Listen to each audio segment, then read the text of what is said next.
wa rasuluh. Allahumma salli wa sallim wa barik ala sayyidina Muhammad wa ala alihi wa li baitihi wa dzurriyyatihi ajma'in. Yang sama-sama kita hormati Bapak Wakil Gubernur, Kiai juga nih kayaknya, Kiai Edi ya, Prabowo. Wah, ini Prabowo yang terpilih. Pratowo, ini salah baca berarti. Semoga Allah berkahi, jadikan pemimpinnya adil dan amanah. Begitu juga para ketua asisten, ketua PHBI, para karyawan, pegawai, semoga Allah jaga hati kita semua. Kita mau ngomong Isra Mi'raj ya, tapi yang jarang dibahas orang. Jadi Nabi itu Mi'rajnya 5 kali, bukan sekali. Yang di Al-Isra ayat 1 itu tentang Mi'raj sampai ke Masjidil Aqsa. Sedangkan Isra itu banyak, ada di beberapa ayat, salah satunya surat An-Najm, wan najmi idza hawa. Namun ahli tafsir berbeda pendapat ketika Nabi Muhammad disebutkan walaqad ra'ahu bil ufuqil a'la. Sayyidah Aisyah mengatakan Nabi melihat Jibril. Loh, kan bukan udah ketemu Jibril sejak di bumi, ngapain lagi lihat Jibril di atas? Maka Al-Imam Ibn Abbas, dan ini yang dipilih oleh Abah Guru Sekumpul, dan siapa tuan guru kita yang ada kitab, saya itu sepakat itu dengan Ibn Abbas. Nah itu beliau itu mengatakan enggak, itu melihat Allah, tapi jangan dibayangkan melihat wajah berubah. Wajhullah itu bukan rupa. Jadi kalau Nabi Muhammad SAW memandang Allah itu sujud, itu disebut memandang. Bukan ototin begitu, tidak, itu makhluk. Kalau memandang wajah Allah maka beliaunya sujud, sujudau, ya. Beliau sujud. Wajah apa? Wajah itu kan sesuatu yang menghadap.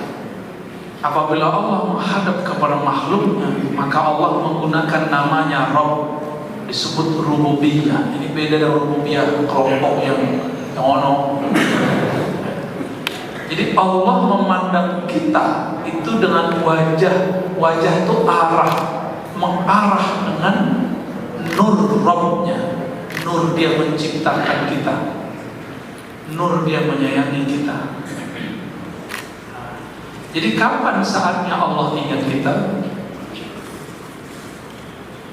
Di saat kita ingat Allah, sebenarnya Allah lagi ingat kita, Pak. Gitu.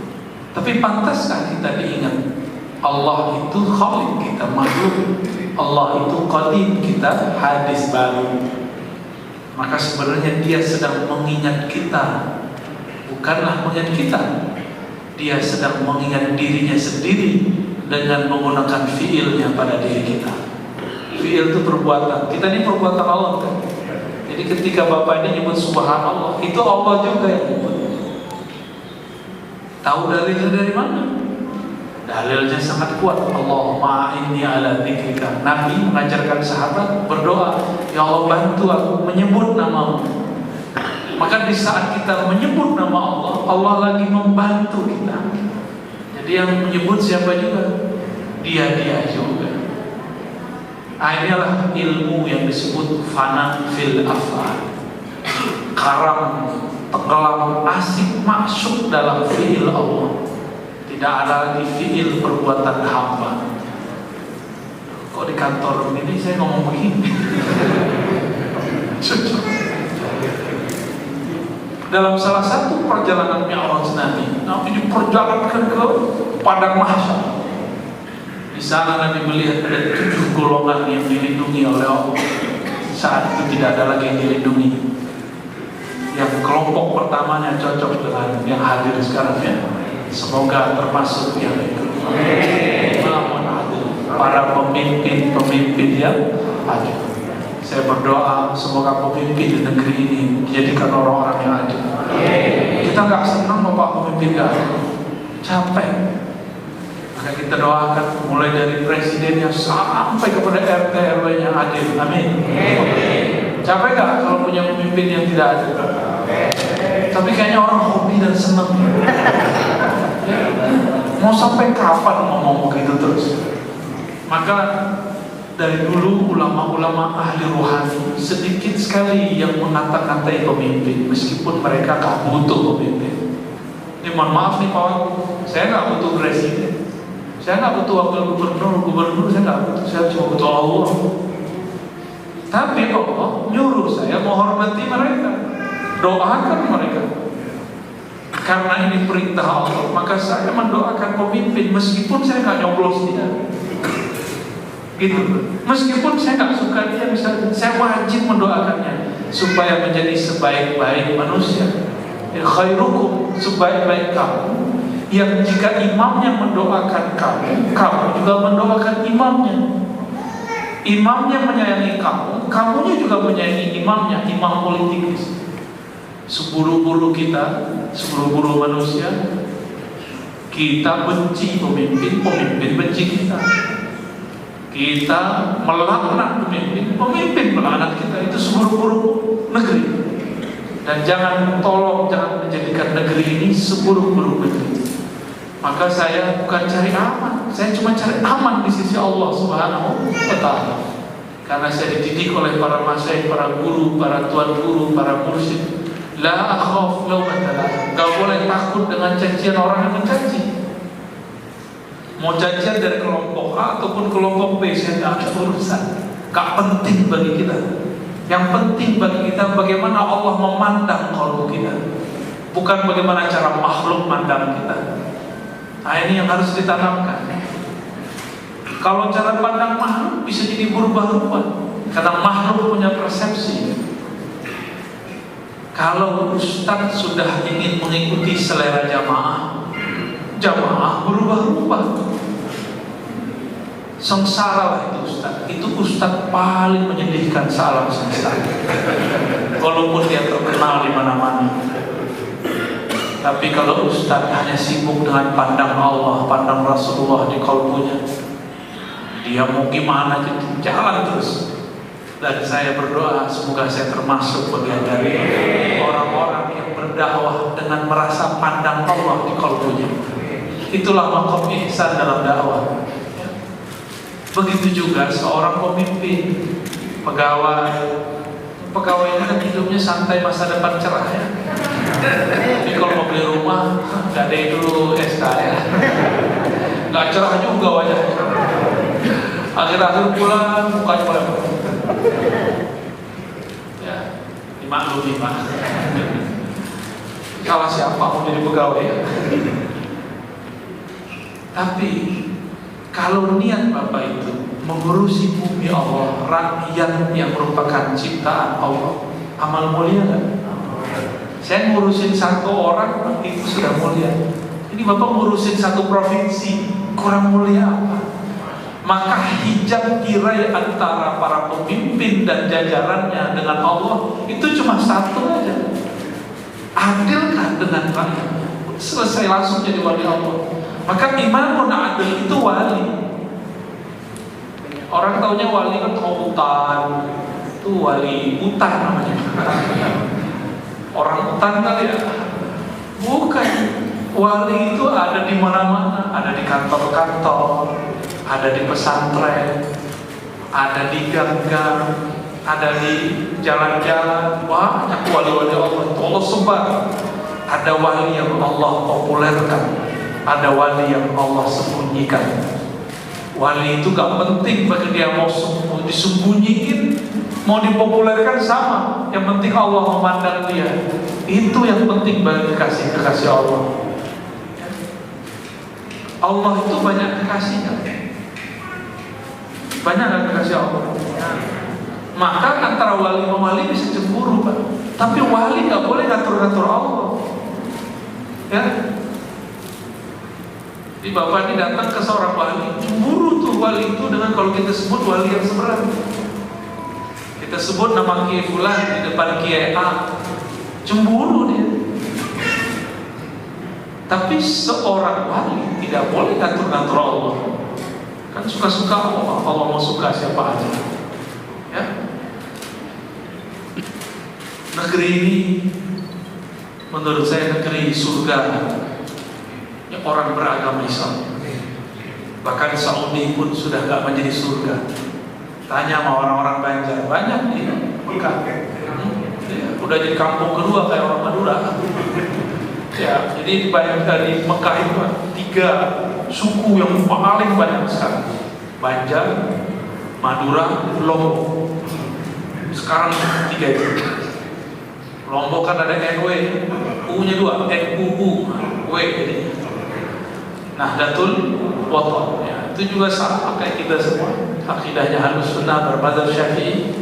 Padahal gurunya dulu belajar jadi Saulatiyah, Hanafiyah, tapi beliaunya tidak berubah. Pulang-pulang tetap Syafi'i. Ini kawan-kawan ini baru S1 di luar negeri 4 tahun doang. Pulang-pulang mau ganti mazhab orang malah Kalimantan. Nekat. Saya punya guru di Martapura, ya, pimpinan pesantren Darussalam, Tuan Guru Wildan. Itu dari tahun 78, 4 tahun berapa, sampai tahun 2000-an di Mekah. Pulang-pulang nggak ada tuh mau merubah mazhab orang Martapura.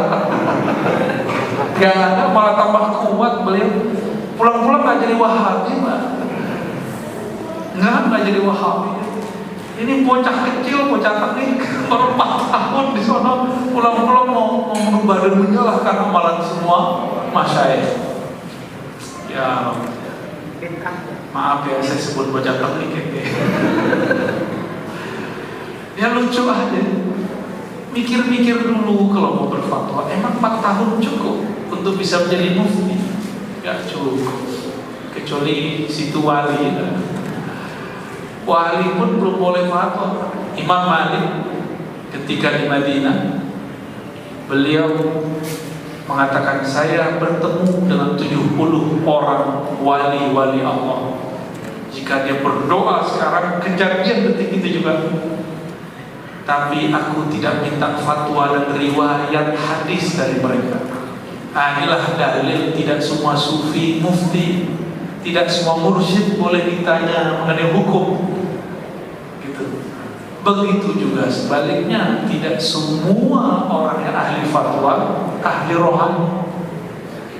Beda dengan Imam Syafi'i, beliau ahli rohani. Beda dengan Imam Malik. Imam Malik itu Pak, kalau mau ketemu Nabi, gak usah jauh-jauh. Beliau setiap malam ketemu Nabi.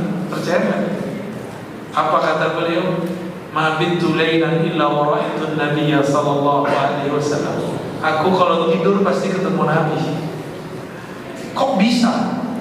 Ternyata beliau adabnya luar biasa. Beliau ini gak berani pakai sandal sepatu di kota Madinah. Apa kata beliau? Dan tidak berani naik kendaraan di Madinah. Di kota haram kan Madinah itu ada Madinah yang dibuka, ada yang Madinah lama. Beliau gak berani naik kendaraan, gak berani naik pakai sandal. Ditanya oleh muridnya, apa gerangan wahai tuan syekh, tuan guru, tuan imam?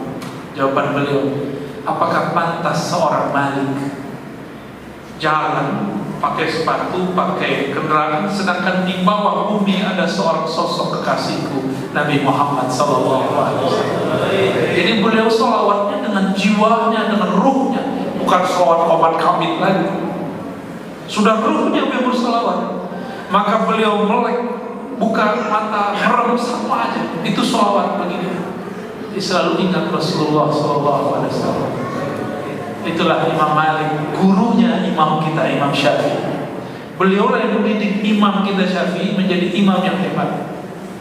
Kalau nggak ada Imam Malik, nggak ketemu juga kita dengan mazhab Imam Syafi'i. Maka adab kita nanti kalau keluar negeri Pak, ketemu orang bermazhab Maliki, nggak boleh kita jadi imam. Bukan nggak boleh secara hukum Arab, nggak boleh secara adat. Ya kalau secara fikih sah-sah aja. Ya, saya sama teman saya itu ada bin Zeribah namanya, orang muda itu. Sampai-sampai yaudah aku sholat sendiri aja di sini. Karena nggak mau ngimamin dia. Sampai begitu. Kita ketika sholat sendiri. Saya kan sholat jamaah qasar di mazhab Maliki sangat ketat, nggak ada jamaah qasar, nggak ada. Yang ada sholat di qadha. Ketinggalan apa? Zuhur, asar, qadha 4-4-8, nggak ada namanya 2-2. Ya enak aja di mazhab Syafi'i. 2-2 enak. Mazhab kita bawa. Ketika Nabi SAW memandang lagi ke bagian yang lain. Jadi Nabi setelah melihat ada pemimpin yang adil, Nabi melihat lagi ke arah yang lain. Di arah di situ ada hisab dan mizan. Tapi Nabi melihat ada 70.000 orang, masing-masing bawa 70.000 orang, tidak dihisab, tidak diazab. Nabi melihat itu mi'raj Nabi. Maka beliau malam hari lihat, ini mi'rajnya malam itu. Mereka kabarkan nanti akan ada min ummati 70,000 yadkhuluna al-jannah bighairi hisabin wala azab. Ada 70.000 daripada umatku masuk surga tanpa dihisab, tanpa diazab. Sahabat diskusi siapa kelompoknya, ada yang bilang yang tahajud semalam 1.000, yang zikir, yang sholawat, semua diskusi. Ternyata mereka terjebak pada amal zahir. Itu sahabat. Selevel sahabat terjebak di amal zahir, seperti kebanyakan dai, ustaz dan jamaah hari ini mengira ahli surga itu yang banyak amal zahir. Ini keliru besar. Coba lihat kata Nabi. Ba'da subuh Nabi bilang, kok mata kalian sebab-sebab gak tidur ya malam tadi? Enggak, wahai Rasulullah, kami diskusi dan kami penasaran siapakah 70.000 orang yang kau maksud wahai Rasulullah. Nabi kemudian buka kartunya. Ini disebut dengan risalah takdir. Takdir masa depan dibuka oleh Rasulullah. Ya semuanya ada kan di qalbu beliau. Qalbu beliau itu cerminan daripada Lauh Mahfuz. Tertulis di situ 70.000 orang itu wahai sahabat itu orang-orang yang la yastarqun, tidak pernah main perdukunan ruqyah. Jadinya antum jangan pakai-pakai, ya. Raja-raja jangan dipakai, ya. Ini Banser nih, anak buahnya Pak Wagub, tolong dibersihkan dari raja-raja, biar masuk surga tanpa hisab dan azab. Kita kasih nanti amalan yang lebih sakti daripada itu. Kalau cuma dipasang, antum nggak bawa baju yang dirajah, nggak sakti. Tapi kalau kita bersama dengan yang maha sakti, antum lupa, antum ingat, antum ketinggalan, kan bersama dia. Selesai. Kita lalai pun Allah yang ingatkan kita. Nih saya sampaikan ya, 2 malam lalu kan acara di Kemenang. Komandan besarnya, saya ngobrol sebentar. Pak Komandan, ini kalau boleh, teman-teman saya ini kebetulan tim saya cuma saya bawa 1 Pak, sama hari ini sama anak. Biasanya kita bawa 5 orang. Itu semuanya sensitif dengan hal-hal yang negatif secara energi. Laporan mereka kepada saya, kok banyak ya teman-teman pesilat, teman-teman yang laskar, mohon maaf nih, kok menggunakan itu mantra-mantra, raja-raja. Nah ini tolong dibenerin. Saya udah ngomong ke Kusyal, itu pun saya ngomong ke komandannya sekarang yang baru, komandan besarnya yang baru, saya juga ngomong ya. Alhamdulillah beliau dengar. Oh iya ya, nanti kalau mau beramal pakai hizib bahari, hizib wirid santara ya. Ada tekniknya Pak, pakai nafas ya, ada tekniknya. Kalau mau kita aja, tenang aja ya. Nanti harus copot dulu itu, dibersihin semua itu. Mau hidup tenang, sempurna, tinggalkan embel-embel bergantung kepada selain Allah Subhanahu wa ta'ala. Maka disebut la yastarqun, tidak main jambi, main ruqyah, main rajah, itu maksudnya. Walaupun itu ada yang boleh. Saya kan praktisi Pak, saya bisa buat raja Pak. Bapak mau raja berapa? Maharnya kan gitu. Tapi saya udah meninggalkan itu. Sudah meninggalkan itu gitu. Dulu kitab-kitab kita banyak yang begitu. Ya, mulai dari Syamsul Ma'arif Kubra. Dapat ijazah, saya ada thariqahnya itu, thariqah Al-Buniyah. Nyampe di Padang namanya orang Bunyan. Enggak tahu kan, orang Bunyan. Ya, cocok logi. La yastarqun wa la yaktawun, tidak melakukan pengobatan ekstrim. Jadi dulu itu orang kalau sakit, luka, biar cepat sembuh, ada pengobatan ekstrim, disetrika. Dia ambil pedang atau alat tertentu yang steril, dibakar, langsung. Itu betul selesai langsung. Cuma itu orang-orang putus asa, menunjukkan orang putus asa. Gawat yang begitu tuh gawat. Dan yang terakhir, wa'ala rabbihim yatawakkalun, dan mereka terhadap Allah Rabb, maka memandang kepada wajah Rabbi Allah. Yatawakkalun, tawakal mewakilkan urusannya kepada Allah. Masih ingat Nabi Ibrahim pakai raja nggak? Nabi Ibrahim biar sakti? Enggak. Pakai apa? Ketika Jibril datang, kata Jibril, ya Ibrahim, maukah engkau aku bantu? Kata Nabi Ibrahim, hasbiyallah wa ni'mal wakil. Cukup Allah yang mewakili urusanku. Engkau pergilah wahai Jibril. Datang malaikat angin, datang malaikat bumi, datang malaikat, semua malaikat-malaikat yang bertugas di bumi, yang di langit pun turun menawarkan bantuan. Kata beliau, hasbiyallah wa ni'mal wakil. Inilah mi'rajnya Nabi Ibrahim. Setiap kali Allah mengatakan hasbiyallah, naik, datang lagi malaikat, hasbiyallah, naik, begitulah terus. Tapi yang naik cuma ruhnya. Beliau sadar begini di tempat. Bedanya dengan Nabi Muhammad, mas sendal-sendalnya ikut lah. Kalau Nabi Ibrahim ruhnya naik, beliau di bawah. Itu bedanya. Itulah beda Nabi kita, Nabi Muhammad sallallahu alaihi wasallam. Beruntung jadi umat Nabi Muhammad. Kita sholat 2 rakaat sama umat terdahulu sama, mereka sholat 1000 kali. Umur kita kan pendek-pendek Pak. Ya, benar. Gak tahu bisnisnya ada diambil kali ya. Kalaupun diambil, pakai itu. Wa ala rabbihim yatawakkalun, dan kepada Allah mereka serahkan semua urusan. Disebut tawakul, bahasa Indonesianya tawakal. Tawakal itu bukan berarti gak berbuat.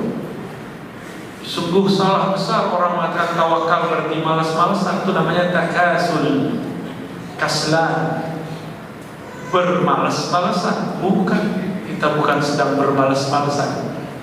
Jadi berserah itu di kolbu. Di sini mainnya, bukan di sini. Kalau rohnya kita, pikiran kita maunya masih ngurusin. Tapi kalau ruh ini enggak, dia langsung berserah kepada Allah Subhanahu wa taala. Qalbu kita hanya milik Allah. Maka jangan pernah qalbu dimasuki selain Allah. Saya husnuzon bahwa tidak memasukkan simbol-simbol jabatannya ke qalbunya. Amin. Amin. Begitu juga antum yang hadir semua. Itu enggak? Insya Allah. Rumah itu muat kan kalau begitu luas kalau kita. Mobil tuh sebenarnya itu muat di kalau begitu. Makanya kalau di sholat bayang-bayang rumah, mobil tuh berat. Istri, suami itu muat di kalau rupiah.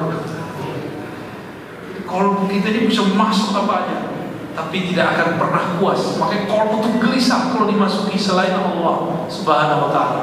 Tapi jika Allah memandang sekali saja, jadi kolbu itu caper cari perhatian Allah. Orang kalau sudah cinta cari perhatian kan? Kalau kolbunya udah jatuh cinta, tapi kalau kolbu belum jatuh cinta, dia cari perhatian selain Allah. Maka mohon maaf, mungkin Pak Wakil ini udah capek sama orang cari perhatian sama beliau supaya proposal jebol ya. dikira bahwa bisa melakukan semua hal. Gak juga, dia punya batas. Punya batas beliau itu. Saya mau tanya Pak, lebih tinggi wali apa presiden? Bukan gubernur, wali apa presiden? Wali beneran? Beneran nih. Kalau presiden punya kebijakan dihadap DPR, kan? Kalau wali langsung ke Allah, Pak. Makanya para pemimpin ini harus punya guru rohani, guru spiritual, bukan dukun. Wali harus punya guru yang punya akses kepada Allah langsung. Ciri-cirinya, sang guru tidak membebani muridnya, mungkin dia seorang pemimpin kan, dengan amal-amalan yang sulit, justru memberikan kemakrifatan. Jadi ini zaman, jangan zaman-zaman kita terjebak lagi dengan simbol-simbol, ya. Betul, saya nggak melarang yang buat raja buat, ya. Yang penting antum nggak syirik. Ini bisa nggak? Buat jimat, yang penting nggak syirik, bisa nggak? Masalahnya itu. Termarah lagi yang punya profesi itu, ya. Jangan marah-marah lah, ya. Ijazah kita sama. Bapak saudara bukan Allah. Nah ini yang dilihat Nabi waktu Isra Mi'raj. Orang yang tidak dihisab, tidak diazab karena dia bertawakal kepada Allah Subhanahu wa ta'ala. Mau nggak tuh? Ya, jadi yang punya jimat pada udah simpan ya, perlu dibakar aja. Ya, nggak perlu disimpan-simpan itu. Demi Allah nggak perlu. Untuk apa? Kita ini manusia paling mulia di muka bumi, makhluk paling sempurna di muka bumi. Kita nggak butuh pelengkap. Agama toh nggak bisa koneksi dengan Allah. Kalau Rasulullah salawat, dua aja. Allah Rasul, zikir salawat, dua itu aja. Wali Allah manapun itu, dia datang kepada Allah cuma dengan dua tanda itu, dua pintu itu. Gak bisa tembus lewat zikir dan tembuskan lewat salawat. Dua aja, gak ada. Ilmunya Abah Guru Sekupu sama, ilmunya Syaikhul Somad Palembani sama, Datuk Kalampayan sama, Muhammad bin Abdul Karim sama, Syekh Abdul Qadir Jilani sama. Kalau gak zikir, salawat. Zikir, salawat. Gak. Kenapa salawat? Karena yang Allah pandang itu cuma Nabi Muhammad SAW. Salawat itu boleh disebut booster. Ini kan lagi rame vaksinasi nih. Kenapa disebut booster? Kita suntik satu, kita disuntik 10 kali. Kita sodorkan satu, kita diberi 10 kali. Maka kalau Bapak Ibu punya hajat kepada Allah, apa saja, maka harus dibus, harus diberikan gerakan cepat, gerakan kuat dengan apa? Dorong dengan salawat. Jadi salawat itulah kendaraan doa, salawat itulah kendaraan hajat. Tapi kalau orang sudah kenal Allah, dia pun salawat bukan karena ada hajat, dia salawat karena hajatnya cuma satu, supaya Allah ikut memandang namanya dalam qalbu Nabi Muhammad sallallahu alaihi wasallam. Itulah salawat tanpa syarat, salawat al-muhibbin, salawat orang yang betul-betul cinta tanpa syarat kepada Allah, kepada Rasulullah sallallahu alaihi wasallam. Nah, itulah lebih kurang ya, sisi lain dari Mi'raj yang selama ini jarang dibahas orang, padahal hadisnya masyhur. Ya, masyhur nggak hadisnya? Tapi orang jarang bahas karena biasanya orang-orang memisahkan hadis-hadis, padahal hadis itu satu kesatuan. Ya. Inilah nikmat dari Allah. Saya diizinkan Allah berkhidmat di ma'had hadis 15 tahun. Ya. Nikmat-nikmat besar dari Allah SWT. Gimana Pak? Cukup? Ada tanya jawab? Mau nanya? Oh, langsung. Pak Asisten langsung nanya.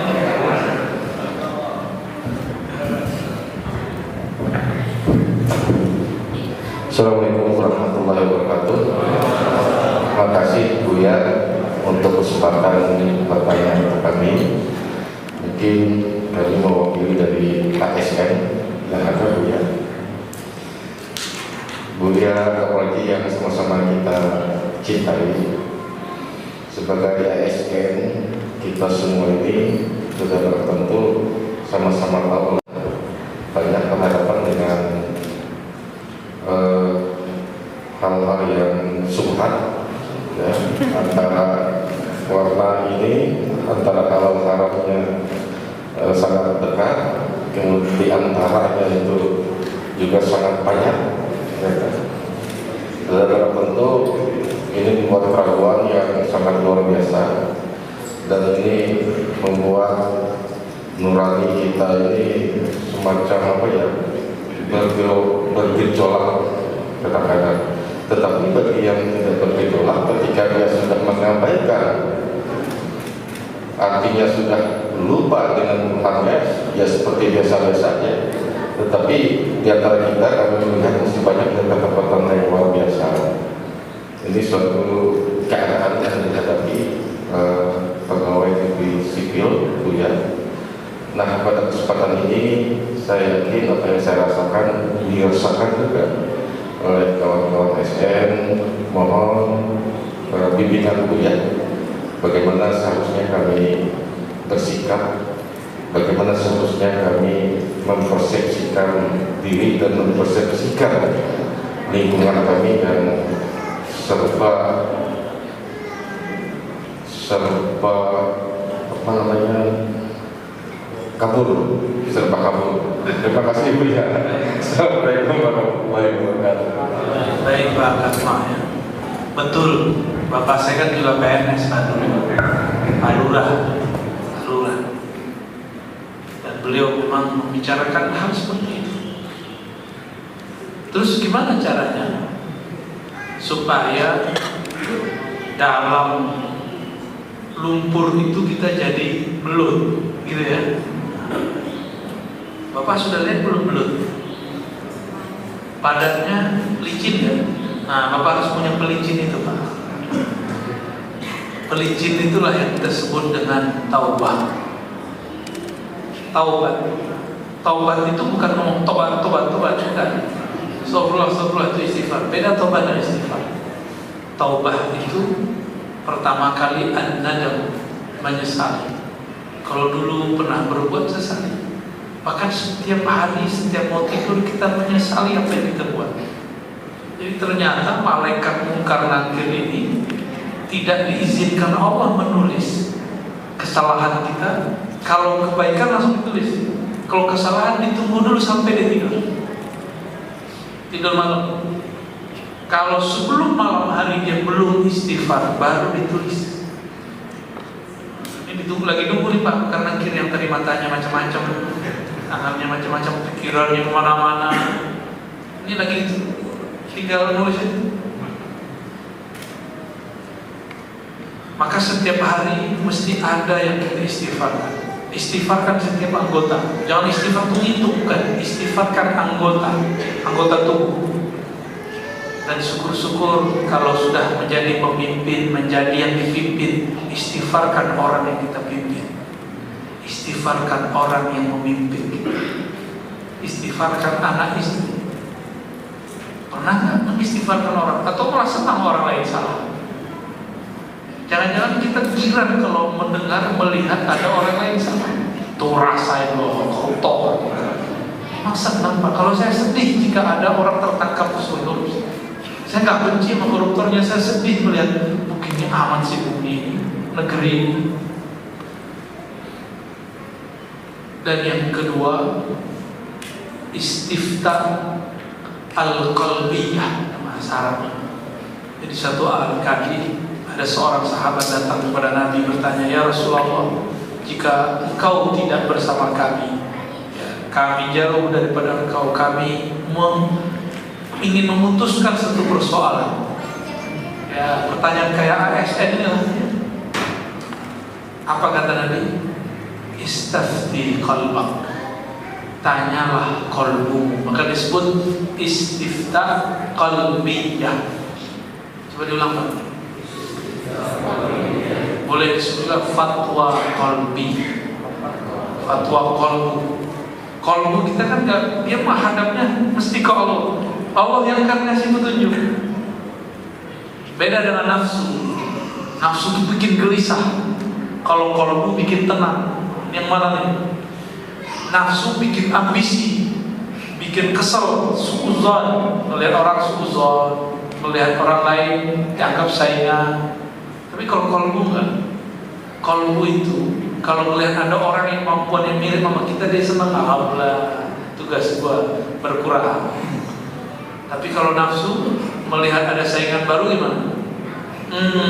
Kayaknya dia mau nyaingin gua nih kan? Ya, rival. Itu bedanya Pak. Ini beda ro'yu dengan kolbu. Dulu istri-istri Nabi juga gitu Pak. Kalau istri-istri Nabi sama istri yang lain kan pakai ro'yu, nggak mau kalah. Turun surat Tahrim baru berubah, baru mereka dengan kolbunya, dengan ruhnya. Sama para sahabat Nabi kerja juga begitu. Mereka banyak yang datang, Rasulullah jadikan saya ini, Rasulullah jadikan saya ini.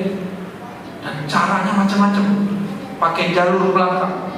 Satu kali sahabat yang disukai Rasulullah namanya Abu Musa al-Asy'ari, orang yang suara Qurannya bagus sekali tilawah.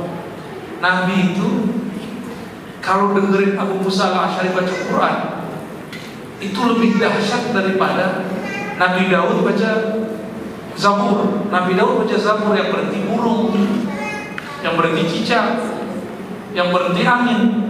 Kalau Abu Musa al-Asy'ari baca Quran yang berhenti Rasulullah SAW. Maka Abu Musa itu pewaris Nabi Daud. Ruh, ini spiritnya Nabi Daud itu diwariskan kepada Abu Musa al-Asy'ari.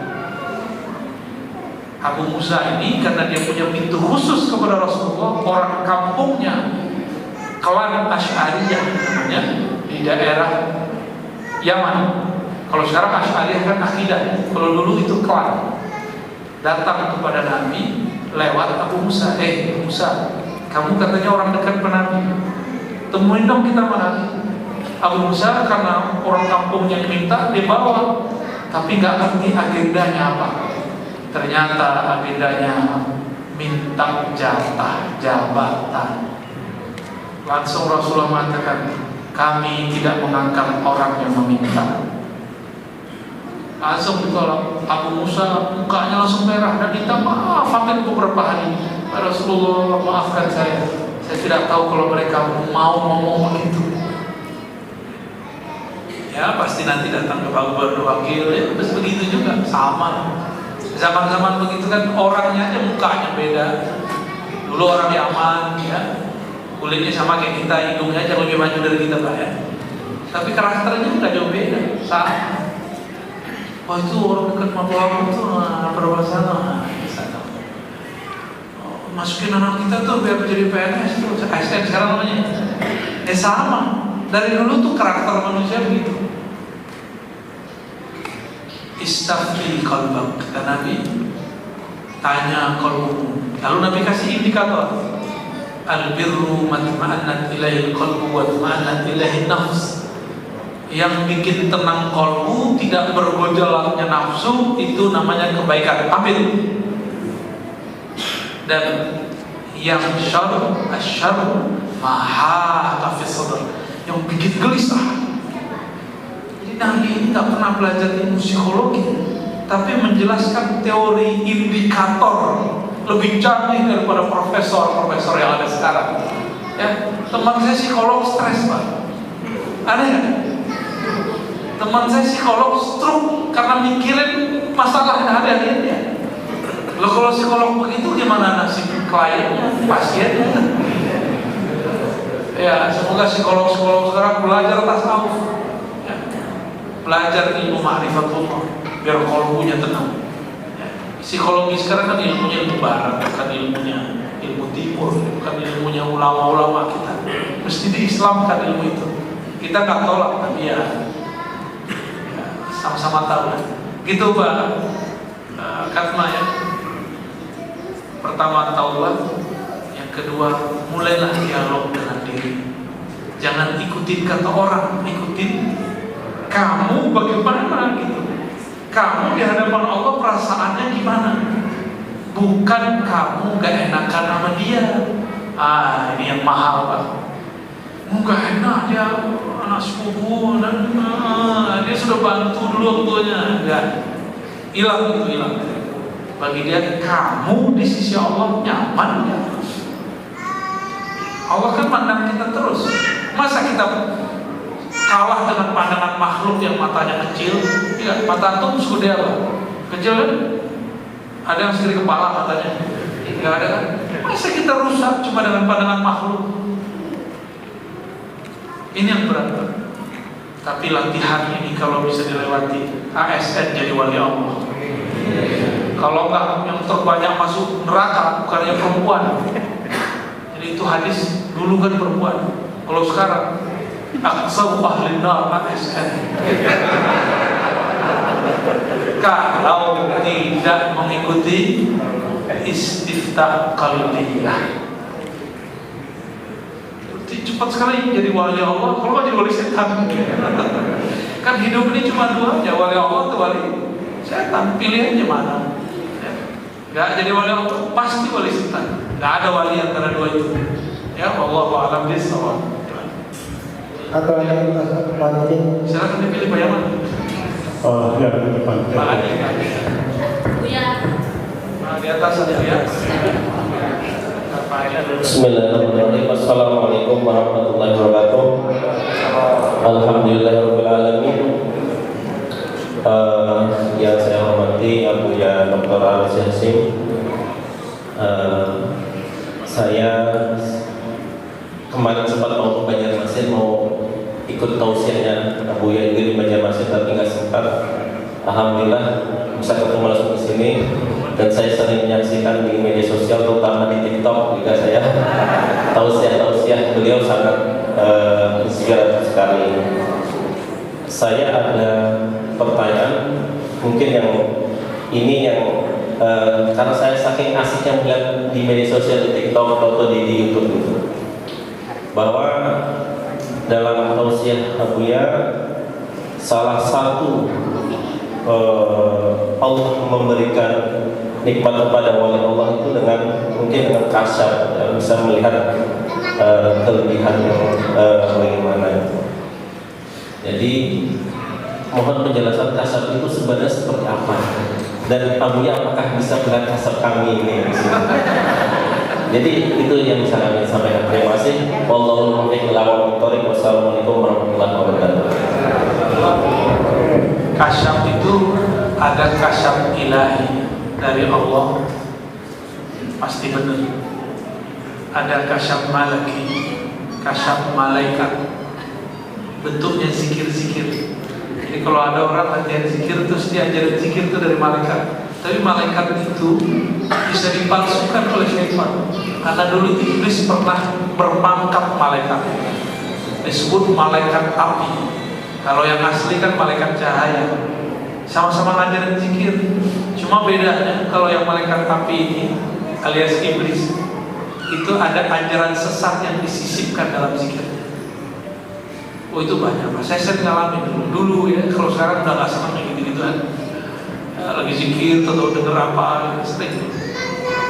Terus yang ketiga kasyaf nafsiyah, was-was. Jadi pikiran-pikiran sendiri, ro'yu, akal. Nah itu bagian dari kalau dipecah-pecah, akal, nafsu, jiwa. Ada yang kasyaf syaitan. Kasyaf syaitan itu ilmu hakikat, tapi dia belokin. Dia ilmunya hakikat, tapi dibelokin. Itu kasyaf syaitan. Banyak orang yang seharusnya jadi wali Allah tergelincir di situ jadi wali syaitan. Banyak. Maka ilmu hakikat bukanlah akhir segala-galanya. Akhir segala-galanya ma'rifat Muhammad, mengenal sang Muhammad. Karena kita gak bisa bayangin Allah. Ada yang bisa bayangin Allah? Tapi kita pernah ketemu Allah. Maka pintu menuju Allah cuma lewat Nabi Muhammad. Maka ma'rifat tertinggi, ma'rifat mengenal hakikat Nabi Muhammad SAW. Ya. Orang kalau dapat itu baru namanya kasyafnya sahih. Kalau enggak, ya begitulah. Ya. Dan kasyaf itu ada yang kasbi, dilatih. Ada yang wahbi, bukan wahbi ya, anugerah kayak indigo itu kan. Ada yang ketiga untuk para wali, laduni. Itu beda Pak. Kalau wahbi orang biasa bisa, keturunan bisa, tapi kalau laduni hanya kekasih Allah, dikasih akses ya? Dan kasyaf per orang beda-beda. Ada kasyaf ilmu, ya kalau buka ilmu, buka yang tidak dibuka orang. Ada yang kasyaf, dia tadi kasyaf hissi. Kasyaf hissi itu berasal dari khayal. Bapak nanti diajak kau masuk ke alam mana, itu alam iblis semua. Ya tadi Pak, iblis dari atas sini sampai ke langit satu, pintu langit satu ada 300 alam kerajaan iblis. Dan kerajaannya dibuat mirip seperti kerajaan langit Allah. Disitulah banyak para mursyid gagal jadi wali Allah, para murid gagal jadi wali Allah. Maka harus benar-benar kuat akidahnya, harus benar-benar dalam ma'rifatnya. Ya, jadi saya nggak bisa bukain itu sembarangan Pak. Nanti Bapak jadi halu, ya. Dan sekarang banyak aliran halu, banyak sekali.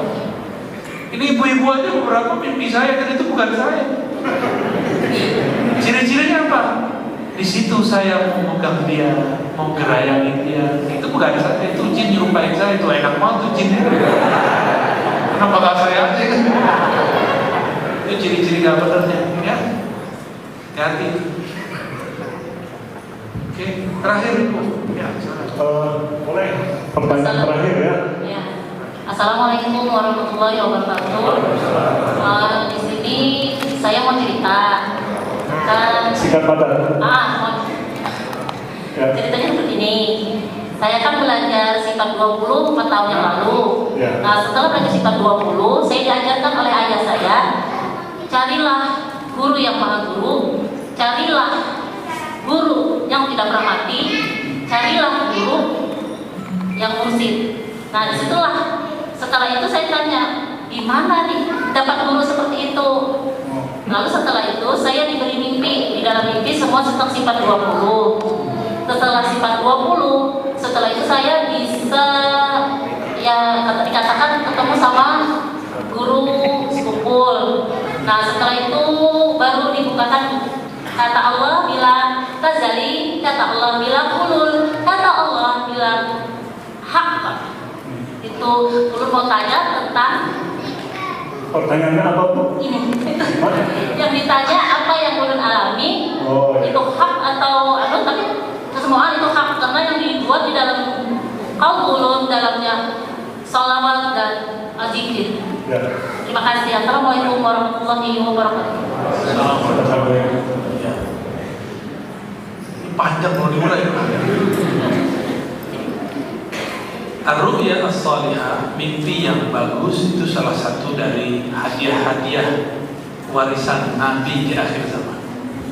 Jadi dinikmati aja Bu ya, dinikmati aja, dicatat kalau perlu, dan hanya diceritakan kepada ahlinya. Ya. Mimpi ketemu Abah Guru Kumpul belum tentu juga beliau. Hati-hati. Yang hanya dijamin itu mimpi Rasulullah SAW.